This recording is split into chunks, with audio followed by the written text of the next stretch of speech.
하나님 말씀은 창세기 3장 22절부터 24절 말씀이 되겠습니다. 여호와 하나님이 이르시되 보라, 이 사람이 선악을 아는 일에 우리 중 하나같이 되었으니 그가 그의 손을 들어 생명나무 열매도 따먹고 영생할까 하노라 하시고, 여호와 하나님이 에덴 동산에서 그를 내보내어 그의 근원이 된 땅을 갈게 하시니라.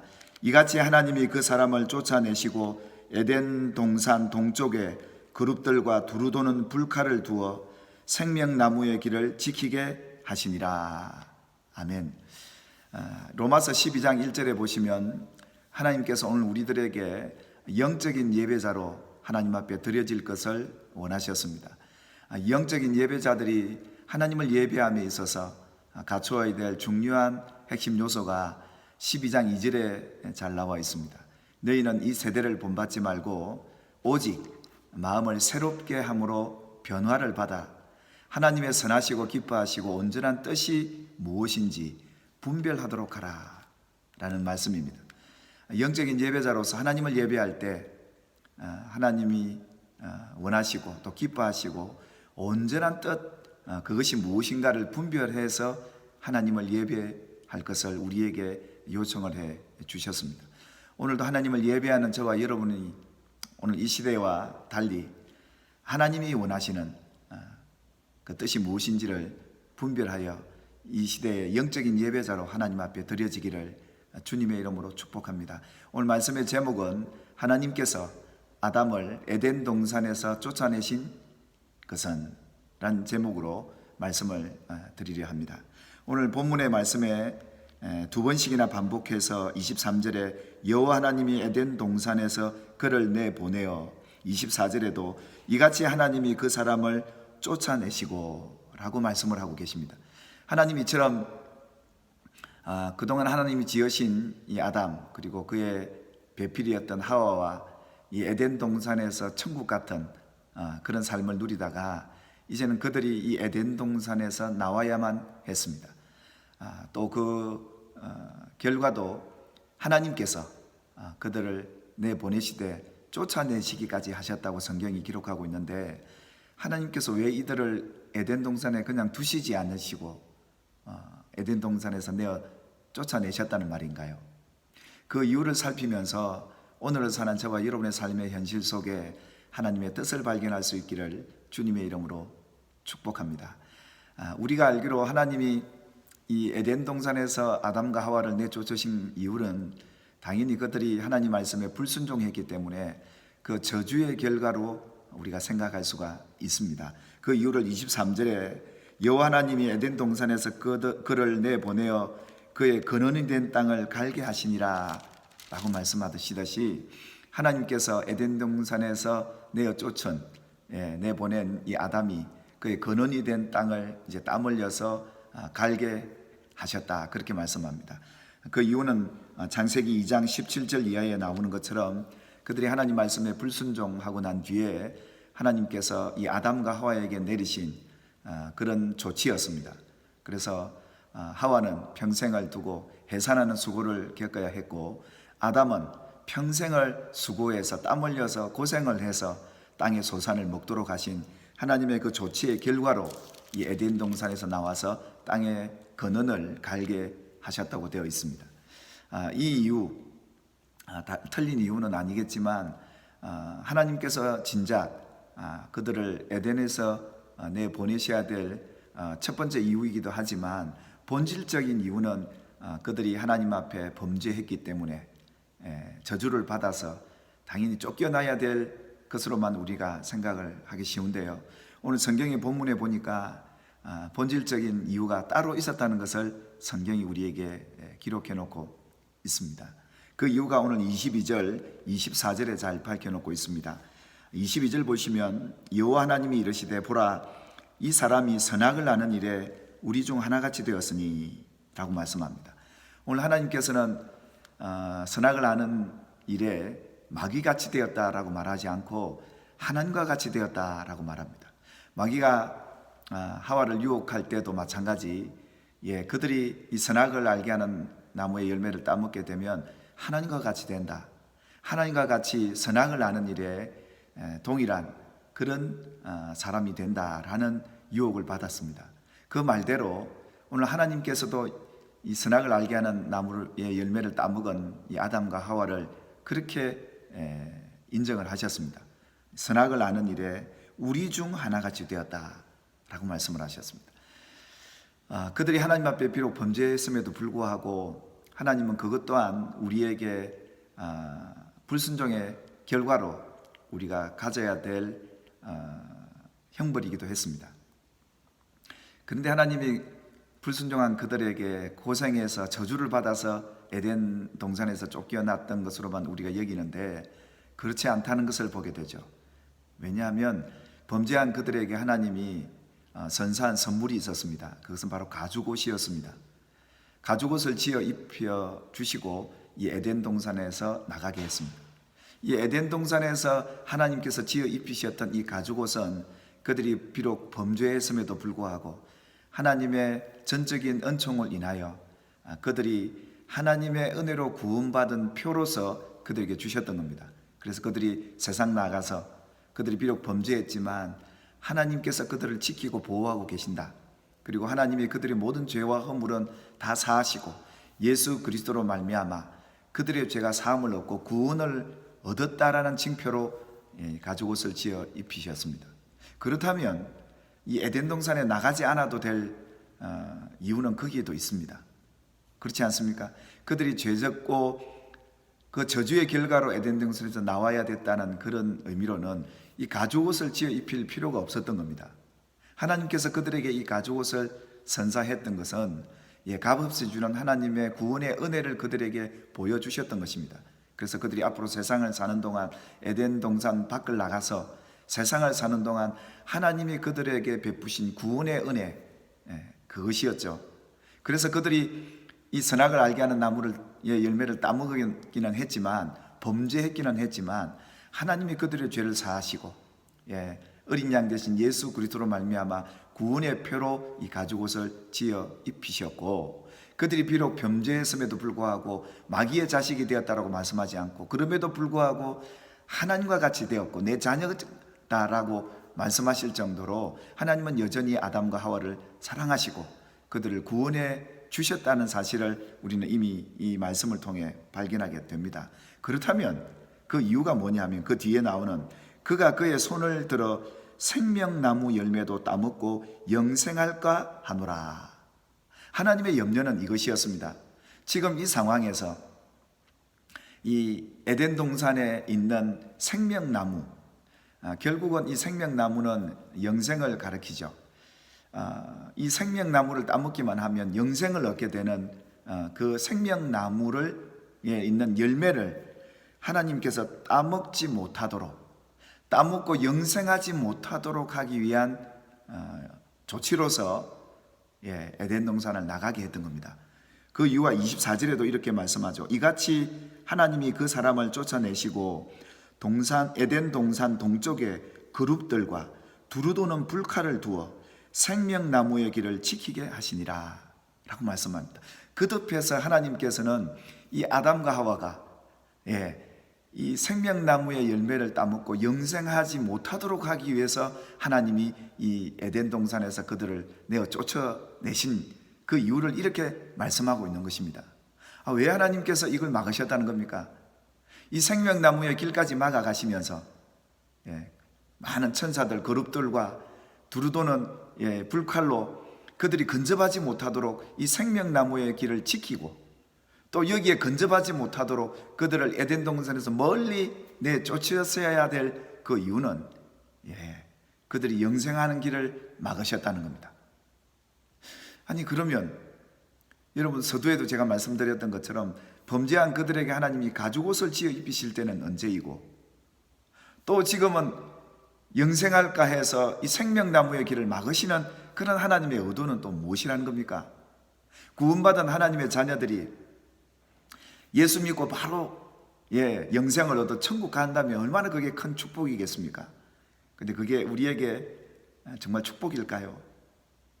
오늘 하나님이 이거 막으시는 이유는 영생의 길을 지금 막고 계시다는 겁니다. 왜 이러시는 겁니까?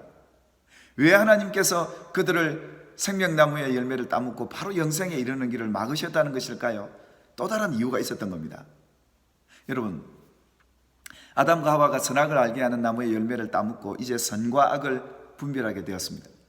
그래서 그들은 알게 되었죠.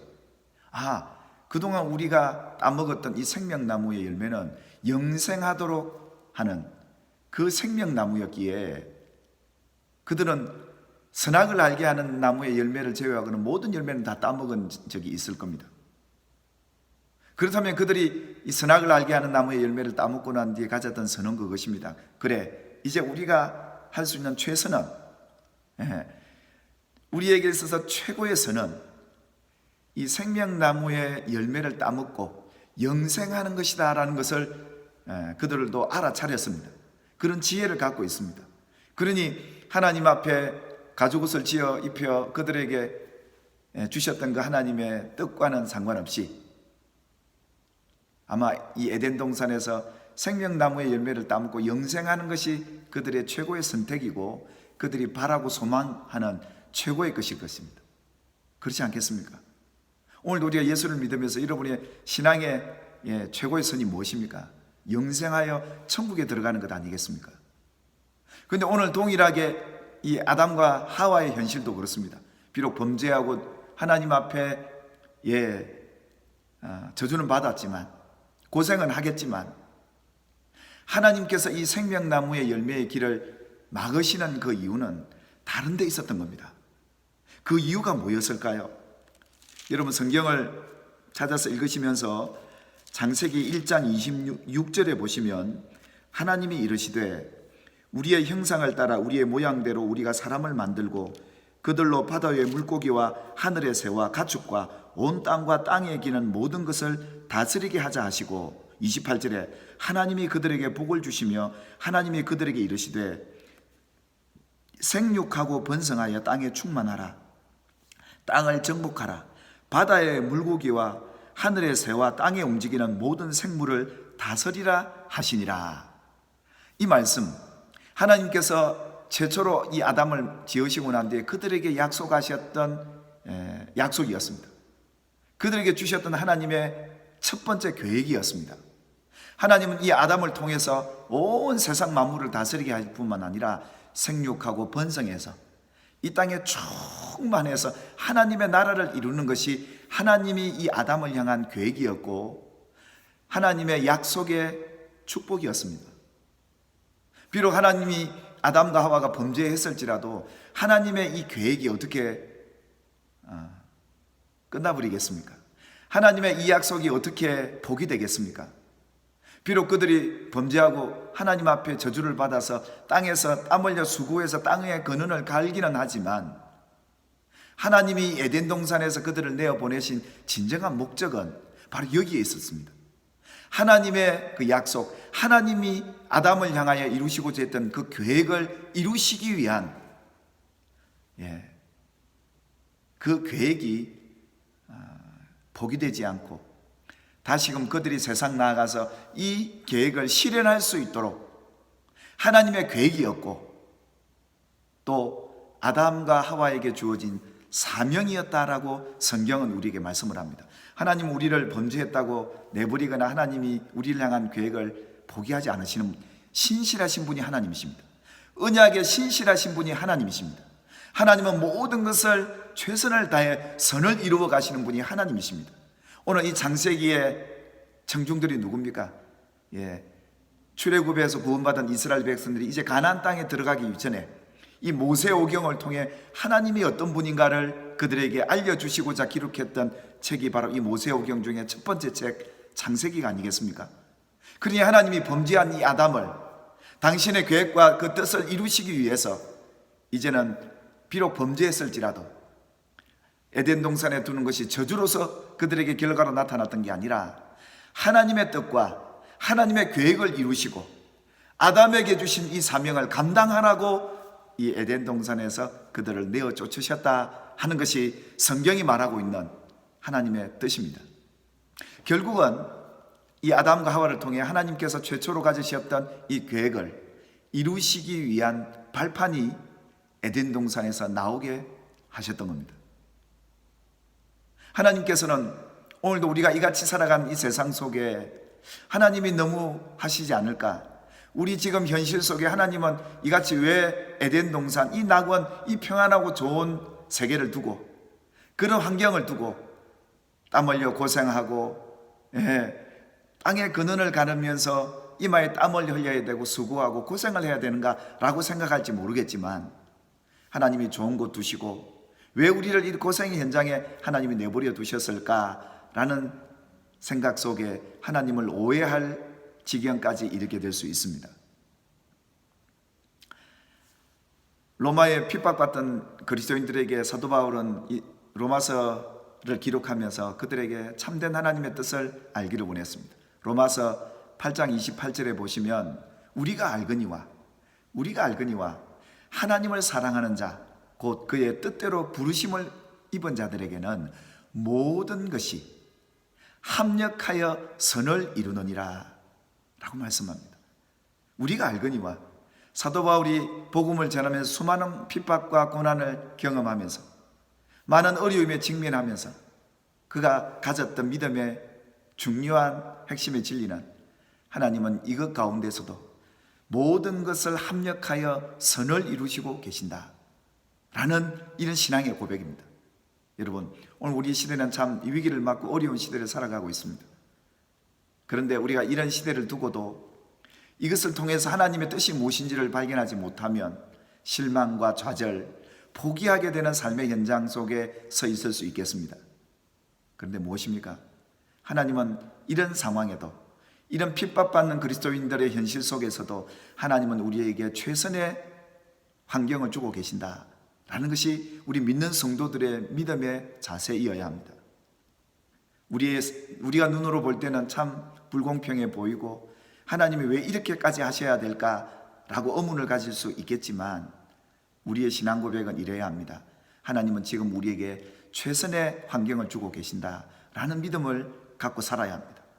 결국은 하나님은 선하신 분이시기에 당신의 계획과 우리에게 주신 사명을 반드시 이루게 하실 언약에 신실하신 하나님이심을 믿어야 되지 않겠는가라는 메시지겠죠. 우리가 잘 아는 성경의 인물들 가운데 이 창세기 마지막에 등장하는 요셉, 그는 어떻게 보면 부모의 따뜻한 사랑과 배려와 보호 속에 자라야 될 어린 나이에 결국 형들의 시기와 미움을 받아서 결국 가정에서 이탈되어서 멀리 애굽으로 종으로 팔려갑니다. 숱한 고생을 하면서 많은 어려운 고난을 겪으면서 그가 애굽의 총리의 자리까지 이르게 되죠. 마지막 창세기 50장에 그 아버지와 그 형들이 이 애굽으로 요셉 밑으로 들어와서 잘 살게 됩니다. 그때 형들이 이제 아버지가 돌아가시면 동생 요셉이 자기들을 가만히 안 둘 것이라 여기고 두려워하기 시작합니다.